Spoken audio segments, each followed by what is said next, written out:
오늘은 예수님께서 오신 이유라는 제목으로 말씀 증거하겠습니다. 여러분, 예수님께서 하나님이신데 왜 사람이 되셨습니까? 그리고 이 질문은 우리가 왜 예수님을 믿는가에 대한 질문이기도 합니다. 여러분, 왜 예수님을 믿으십니까? 여러분, 하나님이신 예수님께서 사람이 되신 이유와 우리가 예수님을 왜 믿는지에 대한 이유를 동시에 오늘 히브리서 2장 14절에서 18절 우리가 읽은 본문에서 세 가지로 아주 명징하게 답해주고 계십니다. 함께 그 세 가지를 살펴보면서 은혜를 나누고자 합니다. 첫 번째, 예수님께서 이 땅에 오신 이유는 죽음을 물리쳐 주시기 위하여 이 땅에 오셨다는 사실입니다. 우리가 왜 예수님을 믿느냐? 죽음의 문제를 주님이 해결해 주셨기 때문에 예수님을 믿는 것입니다. 여러분, 오늘 우리가 읽었던 본문 2장 15절에서는 하나님께서 히브리서 기도를 통해서 이렇게 증거하십니다. 우리 한번 같이 한번 읽겠습니다. 시작. 또 죽기를 무서워함으로 한평생 매여 종노릇하는 모든 자들을 놓아주려 하심이니, 우리가 어떤 상태에 있다고 성경은 증거하고 있습니까? 죽기를 무서워함으로 한평생 매여 종노릇하게 되었다는 것입니다. 제가 한번 중국의 서안이라는 곳을 방문했었습니다. 이 서안은 진시 황제가 중국 전체를 다스렸던 수도였었습니다. 그래서 이 서안을 가면 항상 진시황의 무덤을 방문합니다. 저희가 방문한 그 무덤은 진시황 무덤의 10분의 1밖에 되지 않는다고 해요.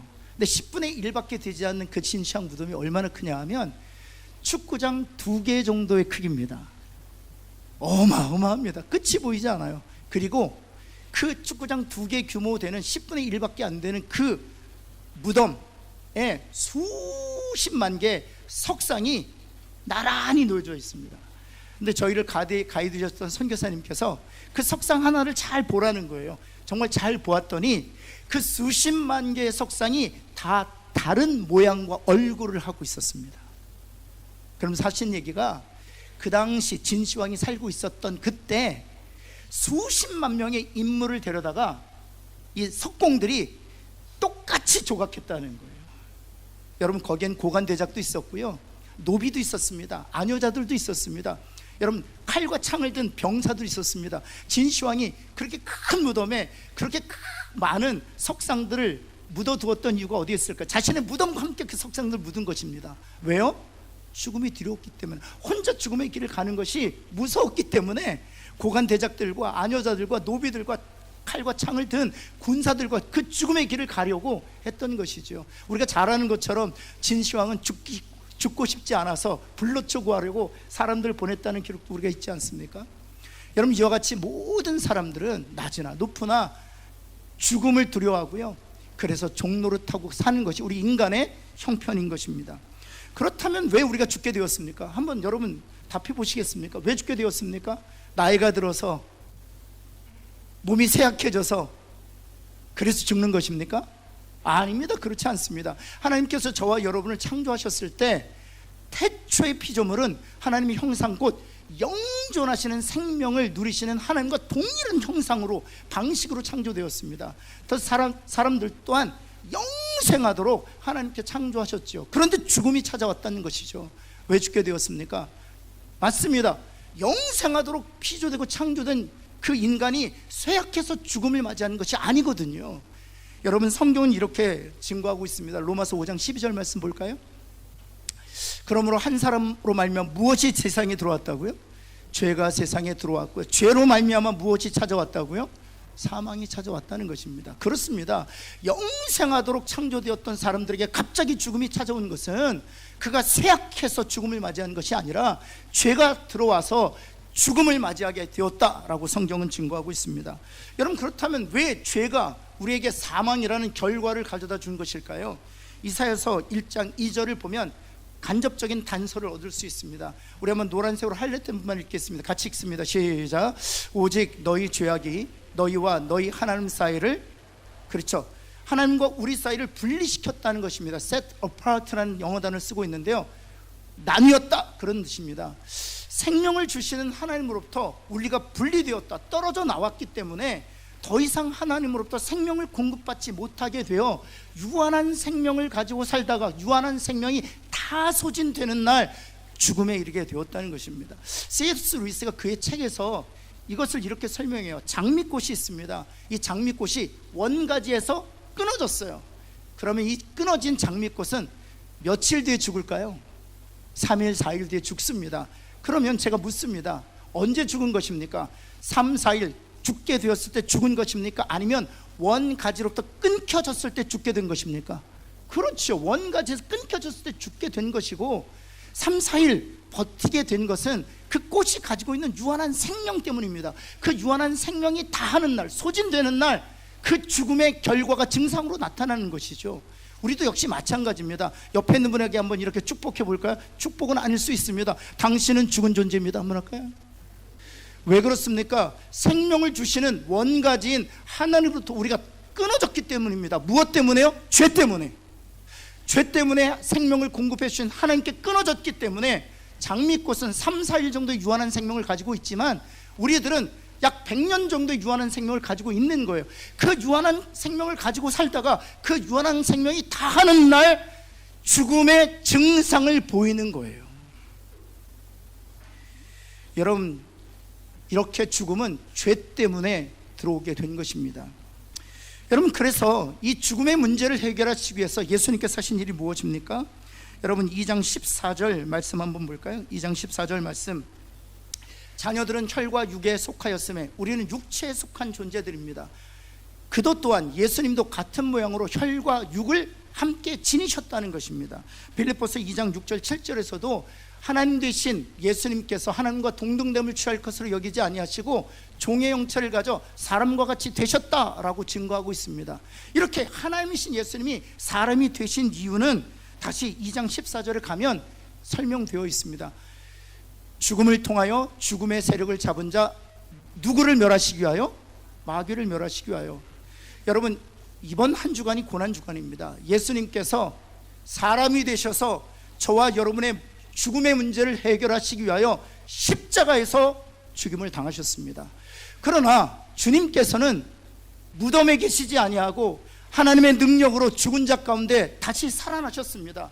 죽고 다시 살아나심으로 죽음의 세력을 잡은 자 마귀를 멸하셨다는 사실이죠. 그래서 주님께서는 몸을 입고 사람이 되셔서 자신의 생명을 십자가에서 내어주셨다는 것입니다. 뿐만 아니라 여러분, 히브리서 2장 15절 말씀에 보면 이렇게 증거하고 있습니다. 같이 한번 읽겠습니다. 시작. 또 죽기를 무서워함으로 한평생 매여 종로를 타는 모든 자들을 놓아주려 하십니다. 여러분, 죽음의 두려움을 가지고 계십니까? 주님이 죽었다가 다시 살아나셨다는 이 소망을 믿음으로 견고히 붙들고 죽음으로부터 담대하시기를 예수 그리스도의 이름으로 축원합니다. 여러분, 마르다가 죽음 때문에 절망한 때가 있었잖아요. 자신의 사랑하는 오라비 나사로가 죽었다는 그 상황 때문에 슬퍼하고 있었습니다. 그때 예수님께서 마르다를 찾아가셔서 이렇게 약속하셨죠. 나는 부활이요 생명이니 나를 믿는 자는 죽어도 살리라. 이것을 내가 믿느냐? 그때 마르다가 네, 그로야이다. 내가 주를 믿나이다. 그렇게 고백했습니다. 그러나 마르다의 믿음이 돌문 앞에서는 여지없이 끼어지고 말았어요. 썩은 내가 나는 거예요. 죽은 지 나흘이나 되었음에 썩은 내가 나나이다. 이렇게 절망하고 탄식할 때 주님께서 마르다에게 이렇게 권면하셨습니다. 요한복음 11장 40절 말씀. 내가 믿으면 하나님의 영광을 보리라 하지 아니하였느냐? 무엇을 믿으라는 것입니까? 바로 직전에 나는 부활이요 생명이니 나를 믿는 자는 죽어도 살리라.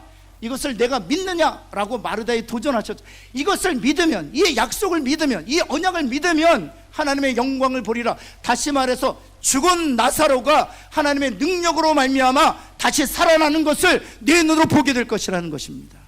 사랑하는 성도 여러분, 주님은 부활이시요 주님은 생명이시기에 믿음으로 말미암아 주님과 연합된, 주님과 하나 된 우리들 또한 주님처럼 죽은 자 가운데서 다시 살아나 하나님의 나라에서 영원한 생명과 안식을 누리게 될 줄을 믿습니다. 여러분, 두 번째, 예수님께서 이 땅에 오신 이유는 죄를 속량해 주시기 위하여 오셨습니다. 여러분, 2장 17절 말씀에 보면, 히브리서 2장 17절 말씀에 보면 히브리서 기자를 통해서 하나님께 이렇게 증거하고 계십니다. 그러므로 그가 범사의 형제들과 같이 되심이 마땅하도다. 하나님이신 예수님이 사람이 되신 것이 합당하고 마땅하다는 것입니다. 왜냐하면 자비하고 신실한 대상이 되어 백성의 무엇을 속량하기 위함이라고요? 죄를 속량하시기 위하여 하나님이신 예수님이 사람이 되셨다는 것입니다. 여러분, 우리가 잘 아는 것처럼 죄의 값은 무엇입니까? 사망입니다. 죄의 값은 사망으로 지불해야 합니다. 그런데 하나님은 죽으실 수 있을까요? 없습니다. 하나님 죽으실 수 없습니다. 죄가 없으셔서 우리의 죄를 속량하실 수는 있지만 죽으실 수는 없습니다. 따라서 예수님이 사람이 되신 것은 죄의 값, 우리가 지불해야 될 죽음의 값을 대신 지불하시기 위하여 사람이 되셨다는 사실입니다. 또 오늘 이 본문의 말씀에 보면 사람이 되신 주님이 신실하다라고 표현하고 있습니다. 이 신실하다는 표현은 무엇을 의미하는 것입니까? 바로 히브리서 7장 26절에서 이렇게 증거하고 있습니다. 거룩하고 악이 없고 더러움이 없고 죄인에게서 떠나 계시고, 한마디로 말해서 사람 되신 예수님 안에는 죄가 있다 없다? 없으시고 선하시고 의로우시기 때문에 우리의 죄값을 대신 담당하시기 위하여 신실하신 분이다, 그런 뜻입니다. 그렇다면 예수님께서 이렇게 신실한 대제사장인 사람이 되신 이유는 다시 살펴보면 히브리서 17장에 우리의 죄를 속량하시기 위함이라는 것입니다. 더 나아가서 히브리서 7장 27절에서는 그의 희생제사에 대해 이렇게 증거하고 있습니다. 노란색으로 하이라이트 부분 같이 한번 읽을까요? 시작. 그가 단번에 자기를 들여 이루셨어요. 여기서 중요한 단어는 단번이라는 단어예요. 단번.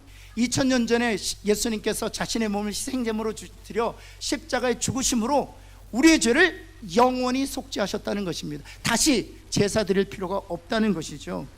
그래서 예수 그리스도의 그 보혈의 효력에 대하여, 예수님의 그 자신의 몸으로 드리신 희생 제사의 효력에 대하여 성경은 이렇게 증거하고 있습니다. 우리 히브리서 10장 12절 말씀 한번 볼까요? 히브리서 10장 12절, 그 다음 절 한번 볼까요? 히브리서 12장, 우리 한번 이건 같이 한번 읽겠습니다. 시작. 오직 그리스도는 죄를 위하여 한 영원한 제사를 드리시고 하나님 우편에, 여기서 중요한 것은 한 영원한 제사를 드리셨다는 사실입니다. 2000년 전에 예수님께서 십자가에 죽으셨는데 그것은 부분적인 제사나 또 일시적인 제사가 아니라 영원한 제사였다는 것입니다. 이 영원한 제사가 어떤 의미를 가지고 있냐면 이와 같습니다. 한 번은 청년이 이 복음에 대해서 듣고 나서는 그 예배 시간 끝난 후에 저에게 찾아와서 이렇게 질문했습니다. 목사님 2000년 전에 예수님께서 죽으셔서 그 죽음으로 말미암아 나의 죄의 값이 완전히 지불되었다는 것을 믿습니다. 그런데 목사님, 질문이 하나 있어요. 예수님 오시기 전에 이전의 사람들, 다윗은 무엇으로 구원을 얻는가요? 사무엘은 무엇으로 구원을 얻는가요? 아니, 아브라함과 요셉은 무엇으로 구원을 얻는 것이죠? 그들은 다 예수님 이전에 생존했던 사람들인데, 예수님 이후에 생존한 사람들은 예수 그리스도의 십자가와 그 죽음과 보혈로 죄 사함 얻고 의롭게 되 하나님의 자녀가 되는 구원의 은혜를 받지만, 예수님 이전에 살았던 다른 사람은 몰라도 하나님의 사람이라고 일컬었던 그들은 무엇으로 구원을 얻는가요? 질문한 적이 있어요. 그 청년을 데려다가 자기 본문의 말씀을 읽어주었습니다. 여러분, 다시 한번 히브리서 10장 14절 한번 볼까요? 이렇게 증거하고 있습니다. 같이 한번 읽겠습니다. 시작. 그가 거룩하게 된 자들을 한 번의 제사로 영원히, 한번 따라해 볼까? 한 번의 제사로 영원히 온전케 하셨다. 이것이 무슨 뜻입니까? 한 번의 제사는 예수 그리스도 2000년 전에 그 사건을 얘기합니다. 한 번의 제사로 영원히 온전케 하셨다. 이 영원이란 단어는 시간 안에 있는 개념이 아니라 시간 밖에 있는 개념이라고 말씀드렸습니다.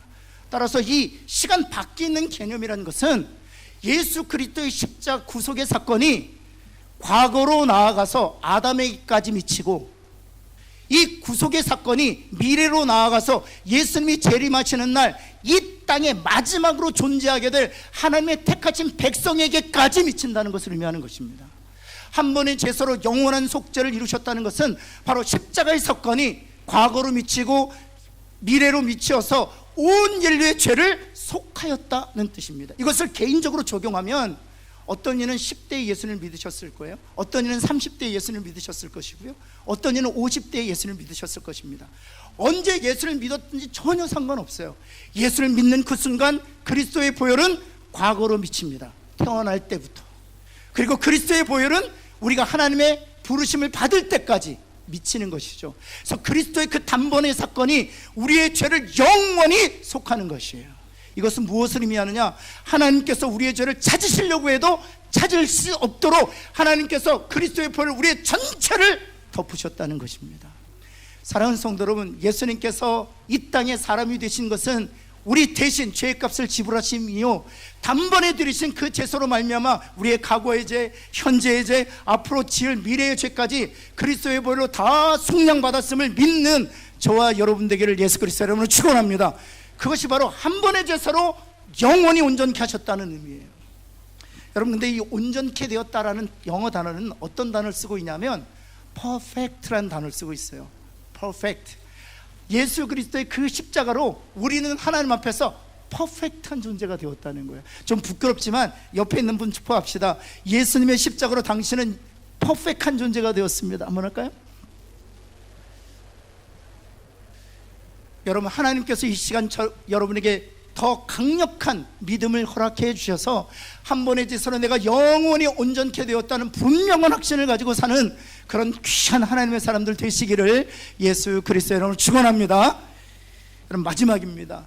하나님께서 사람이 되신 세 번째 이유는 우리를 도우시기 위해서 사람이 되셨다. 옆에 있는 분에 주님이 당신을 도우시기 위해 사람이 되셨습니다. 한번 할까요? 여러분, 예수님께서 사람이 되신 것은 죽음의 세력을 잡은 자 마귀를 멸하시고 죽음으로부터 우리를 자유케 하시기 위함입니다. 예수님께서 사람이 되신 것은 우리의 죄를 영원히 속죄하시기 위해 사람이 되신 것이죠. 마지막으로 주님이 사람이 되신 것은 사람이 되셔서 시험과 유혹을 당하심으로 시험과 유혹 아래에 있는 우리들을 도우시기 위하여 사람이 되셨다는 것입니다. 2장 18절 말씀이 바로 그것을 증거하고 있습니다. 우리 한번 같이 한번 읽을까요? 시작. 그가 시험을 받아 고난을 당하셨은즉 시험 받는 자들을 능히 도우실 수 있느니라. 주님이 사람이 되셨기 때문에 사람의 형편을 알고 계세요. 죄의 무게를 알고 계세요. 고난의 깊이를 주님이 알고 계세요. 그래서 우리를 도우실 수 있다는 것입니다. 여러분, 주님께서 공생의 퍼블릭 미니스트리를 하시기 전에 세 가지 시험을 사단에게 받으셨잖아요. 하나하나 살펴보면 정말 우리가 당하는 시험이에요. 한번 볼까요? 마태복음 4장 3절에 보면 돌들로 떡덩이가 40일 금식 이후였기 때문에 가장 배고팠던 그 시점이에요. 여러분, 우리가 인생을 살다 보면 정말 필요할 때가 있잖아요. 저는 이런 때가 있었어요. 앞에도 힐스테이트가 있고 이 앞에도 협성이 있고 정말 아파트가 너무 많아요. 근데 어떤 생각이 드냐면 내 집은 없구나. 내 집은 없구나. 내 집은 없구나. 정말 저는 저 집이 없거든요. 내 집은 없구나. 여러분, 그런 생각이 들 때가 있어요. 열심히 일했어요. 최선을 다해서 다람쥐 돌듯이 그렇게 인생을 살았는데 나이가 먹었지만 내 집 한 칸이 없는 거예요. 마음 힘들 때가 있죠. 여러분, 정말 요즘에 사과가 너무 비싸죠. 사과 먹어본 지 오래되시지 않았어요? 여러분, 그러더라고요. 사과 대신 망고를 먹으라고. 여러분, 전 망고 싫어해요. 전 사과 먹을래요. 뭐 그런 분들이 계십니다. 여러분, 정말 지금 사과 가격이 높아서 그런 것이지 사과 가격이 낮아도 그것을 사 먹지 못할 때 얼마나 힘든지 알 수 없어요. 제가 미국에서 유학 생활할 때 토이즈 아러스라는 그런 장난감 가게가 있어요. 얼마나 큰지 몰라요. 장난감 백화점이에요. 여러분, 그런데 저희 아이들이 4살, 5살이었을 때 그 토이즈 아러스를 지나갈 수가 없었어요. 그 곁을 지나갈 수가 없었어요. 왜냐하면 토이즈 아러스 그 장난감 백화점에 보면 들어가자는 거예요. 아빠 토이즈 아러스 들어가서 장난감 구경하고 싶어 보자는 거예요. 그럼 구경만 하고 나오겠습니까? 아버님, 구경 잘했습니다. 그럼 나오겠습니까? 장난감 자꾸 뻗팅기는 거예요. 아빠 이거 좀 사줘 뻗팅기는 거예요. 그래서 도망 다녔어요. 왜냐면 사줄 수 있는 능력이 안 되니까. 여러분, 그럴 때 얼마나 유혹을 받습니까? 눈 한번 질끈 감으면 아이들 잘 먹일 수 있는데, 눈 한번 질끈 감으면 집착만 할 수 있는데, 눈 한번 질끈 감고 세상과 타협하면 좀 나아질 수 있거든요. 유혹 당할 수 있습니다. 여러분, 4장 6절 말씀이죠. 그리고 나서 의식주 문제가 해결되잖아요. 그럼 어떤 유혹이 찾아오면 오냐면, 내가 하나님의 아들이거든 뛰어내리라. 만약 내가 하나님의 아들이라면 천사들을 동원해서 너를 받을 것이라. 다시 말해서 내 자신을 증명하라는 거예요. 이 유혹이 얼마나 강한지 몰라요. 제가 목사 되고 나서 계속 도전을 받는 것이 내가 능력 있는 목사라는 것을 증명하라는 거예요. 여기 우리 아비들 계시죠? 아버지인 것을 증명하라는 것입니다. 직장인으로 살고 계십니까? 내가 직장인으로서 능력과 실력이 있음을 증명하라는 거예요. 여러분, 그 유혹이 얼마나 강한지 알 수 없어요. 지금 마귀가 뭐라고 얘기하는 줄 아세요? 나에게 경배하면 내가 너로 하여금 그거 증명하겠다는 거예요. 여러분, 마지막이죠. 4장 8절 말씀, 천하 만국과 영광을 보여. 여러분, 혹시 괴테의 파우스트라는 작품을 아십니까? 이 파우스트라는 사람이 실제로 존재했던 인물이에요. 그래서 여러 사람이 시나 문학을 통해서 이 파우스트를 사실은 노래도 하고 문학으로 작품으로 나누기도 했습니다. 근데 이 괴테의 파우스트를 보면 이 사람이 세상의 지식에 통달한 사람이에요. 그런데 마귀와 협상을 합니다.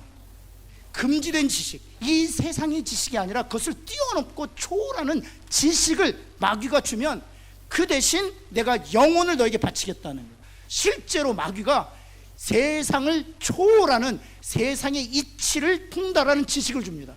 그리고 그 영혼을 마음껏 농락해요. 쾌락, 유혹, 시험을 통해서 그 영혼을 괴롭혀 결국에는 마지막에 지옥 불구덩이에 던져놓습니다. 여러분, 그만큼 세상과 세상의 영광에 대한 유혹은 너무나도 강렬해요. 그런데 주님이 그 모든 시험을 당하셨다는 것입니다. 따라서 그 시험의 깊이와 죄의 무게와 그걸 결과로 말미암아 주어진 고난의 그 수렁을 알고 계신다는 것입니다. 근데 그럼에도 불구하고 어떤 젊은 집사님이 저에게 한번 이런 질문을 하신 적이 있어요. 정말 옳은 질문이라고 생각해요. 무엇이라고 질문했냐면, 목사님 알겠습니다. 목사님, 예수님이 다 시험 당하셔서 우리가 시험 당할 때 도우실 수 있다는 것 제가 인정합니다. 그런데 한 가지 질문이 머릿속에서 떠나지 않아요. 그 질문이 무엇인가 하면, 그럼에도 불구하고 주님은 욕을 당하셨지만 죄를 짓지 않으셨잖아요. 그래서 죄의 결과로 말미암아 주어지는 그 고통의 심연을 주님은 모르시잖아요. 아니, 죄에 대해서도 모르시잖아요. 죄에 대해서 모르시는 주님이 어떻게 죄에 취약한 우리를 도우실 수 있어요? 우리를 도우시려면 죄를 짓고 그 죄의 결과는 깊은 수렁 가운데 계셔야 우리를 도우실 수 있는 거 아닌가요? 그런 질문하는 거예요. 여러분, 그러다 제가 책을 발견했습니다. 그 B.F. 웨스코드라는 사람이 이런 질문을 해요. 제가 한번 읽어드릴게요. 좀 쉽지 않은데 제가 좀 풀어서 설명드리겠습니다. 그 시험의 완전한 강도는, 다시 말해서 수준과 레벨은 그런 뜻입니다. 그 시험과 그 죄와 그 유혹의 완전한 그 수준과 레벨 강도는 무죄한 자만이, 죄를 짓지 않는 자만이 알 수 있다.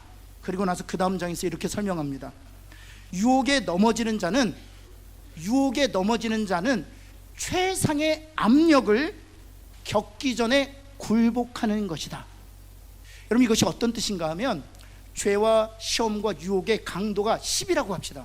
10이라고 하면 이게 최상의 강도예요. 죄의 강도, 유혹의 강도, 시험의 강도가 10이라고 하면, 우리들은, 인간들은 죄와 유혹과 시험의 강도 10 중에 몇 번째에서 넘어질까요? 옆에 있는 분에게 너는 몇 번째에서 넘어질 거냐 한번 물어보시겠어요? 보통 여러분 몇 번째에 넘어질까요? 1의 강도에서 넘어질까요? 3의 강도에서 넘어질까요? 저를 보니까 어떤 경우는 시험이 시작되는 1의 강도에서 넘어져요. 근데 성령 충만하잖아요? 그럼 5의 강도에서 넘어져요. 그럼 말씀 충만하고 기도 충만하고 하나님을 충만하면 8번까지는 견뎌요. 근데 넘어져요. 여러분, 그 얘기를 하는 거예요. 웨스코드가 정말 죄와 유혹과 시험의 최대치의 압력, 최대치의 강도를 경험하기 위해서는 그 1에서 넘어야 되고 5를 넘어야 되고 8을 넘어서 최대치 10에 이르러서도 결코 죄에 굴복하지 않는 사람만이 그 죄와 시험과 유혹의 최대치의 압력을 알 수 있다, 그런 것입니다. 그것이 어딘 줄 아세요? 바로 십자가예요. 주님이 십자가를 당하시기 전에 겟세마네 동산에 이렇게 기도하셨습니다. 할 수만 있으시다면 이 잔을 내게서 지나가게 하옵소서. 왜냐하면 그 십자가 사건이야말로, 그 영혼을 취하시는 사건이야말로, 하나님께 버림을 받는 사건이야말로 최대치의 압력이기 때문에 그래요. 그럼에도 불구하고 우리 주님은 이기셨습니다. 우리 주님은 승리하셨습니다. 그러기에 1에서 넘어지고 때로는 3에서 넘어지고 때로는 7에서 넘어지는 우리의 유혹을, 우리의 시험을 능히 도우실 수 있는 분인 줄을 믿습니다. 사랑하는 성도 여러분, 때로는 시험의 강도가 너무 커서 유혹의 세계가 너무 잔인해서 넘어질 수 있어요. 그런데 여러분 아십니까? 우리 주님은 그 모든 최대치의 압력을 경험하셨고 이기시고 승리하셨고, 그러기에 우리를 능히 도우실 수 있습니다. 다윗 보세요. 간음자고 살인자였습니다. 그러나 주님께서 그를 다시 건져주셨고, 그를 다시 세워주셨고, 그를 다시 회복시키셔서 메시아의 조상이 되게 하셨어요. 그 주님이 오늘 저와 여러분과 함께 하시는 줄을 믿습니다. 기도하겠습니다. 하나님, 우리 사랑하는 성도들 한 사람 한 사람을 축복합니다. 죽음 때문에 두려워하는 일이 있습니까? 하나님, 주님께서 죽은 자 가운데 부활하셨다는 하나님 이 놀라운 소망을 믿음으로 붙들게 하여 주셔서 죽음의 종노릇하는 어리석은 자 되지 않게 하여 주옵소서. 하나님, 우리의 죄는 영원한 속죄를 받았음을 기억하고 하나님 앞에서 거룩한 자로 당당하게 살아갈 수 있도록 축복하여 주옵소서. 우리 성도들 가운데 시험당하고 유혹당하여 절망 가운데 죄의 수렁 가운데 있는 이들이 있습니까? 모든 것을 이기시고 모든 압력을 견디신, 그리고 마침내 승리하신 주님, 저들을 죄의 수렁에서 건져 주옵소서.